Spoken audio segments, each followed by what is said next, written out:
Kweli siku ya leo tumemwona mbunge wetu amekuja kwa sababu tumepata madhara makubwa ya maji. Yaani kama hivi mnavyoona maji yamekuja ni mengi sana, yameleta madhara makubwa.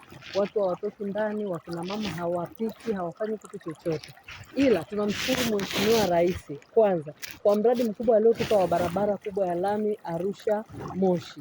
Lakini sasa pamoja na ile barabara kutengenezwa, kuna makalavati yale walioweka, yale maji yamejikusanya, yamenyoshewa, yanakuja upande mmoja na ndio yanakuja kuleta madhara kwa wananchi.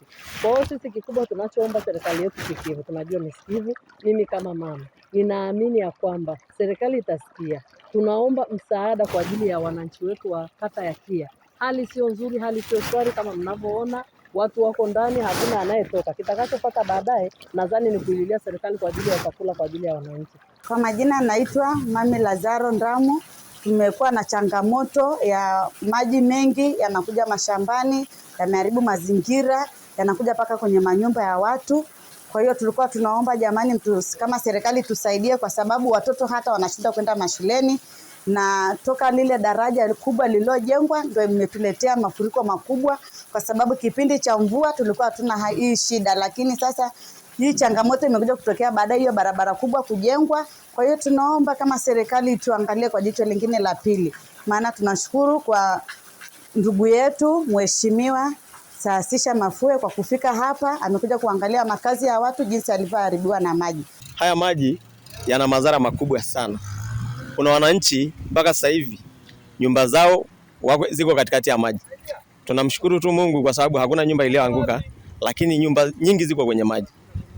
Kunusuru hii hadha ya maji, tulikuwa tunaomba Mheshimiwa mbunge tupate ukingo karibu na reli pale, ili maji ambaye kwenda eneo la wazi ambalo tulihamisha wananchi kwa ajili ya uwanja wa ndege, kwa sababu ni eneo la wazi na haitakuwa na madhara sehemu yoyote.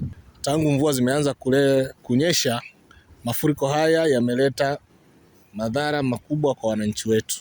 Watoto hawezi kwenda shule, wazazi hawawezi kwenda kupeleka mifugo iko ndani, wananchi wako ndani, kazi zimesimama kwa sababu ya mafuriko. Lakini moja ya sababu ni ujenzi wa barabara ya Moshi Arusha, ambayo mitaro ilijengwa pamoja na makalavati 6. Yale maji yote yanayokusanywa kutoka wilaya ya Siha na pembezoni mwa Kia yanakuja kwenye makazi ya wananchi. Kwa hiyo yanaleta adha kubwa sana, kama ambavyo mnaona maji hapa sasa hivi, kazi zimesimama. Kama nichukue nafasi hii kumwomba Mheshimiwa Waziri wa Ujenzi, nadhani hili jambo sio geni kwako. Tuliwahi kuzungumza ana kwa ana, tuliwahi kutembelea mradi huu, lakini pia hata ulipofanya ziara yako mara ya mwisho niliongea na wewe kwa njia ya simu nikikukumbusha kuhusu jambo hili.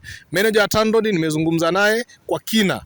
Naomba nikuombe sana Mheshimiwa Waziri, kwa kweli kwa hati ya dharura utusaidie sasa hivi kuweza kuokoa hiki kinachoendelea, kwa sababu kadri mvua zinazoendelea ndivyo tatizo linavyoendelea. Mimi naamini tunaweza kuchukua hatua za dharura kwa kujenga ukuta mbele ya reli, lakini pia kufungua baadhi ya njia ambayo kazi hii inaweza kufanyika kwa sasa hivi kipindi mvua inaendelea, wakati tukisubiri mkakati wa kudumu wa kuondoa tatizo. Kwa jina naitwa Engineer Mota Kiando, ni manager wa TANROADS mkoa wa Kilimanjaro.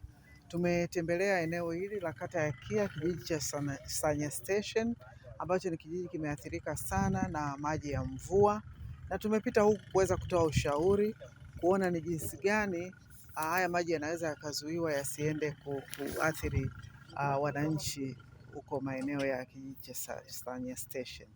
Kwa hiyo tutakwenda kuangalia uwezekano wa kupata excavator liweze kuzuia baadhi ya mikondo ya maji ambayo inaenda kuathiri wananchi huko, na kuweza yaelekeza maji sasa, kufanya river training, kuelekeza maji yaweze kuipita maeneo sahihi ili isiweze kuwadhuru wananchi. Maji haya yanakuja huku kwa sababu huku ndo downstream, huku ndo eneo ambalo liko chini. Kama unavyojua, hata katika mazingira ya kawaida ukimwaga maji yatatafuta ule uelekeo wa chini na yatakwenda huko. Kwa hiyo hapa ni kwa sababu huku tuliko ni eneo la chini, ndio maana maji kutoka milimani yote yanakuja kwenye eneo hili.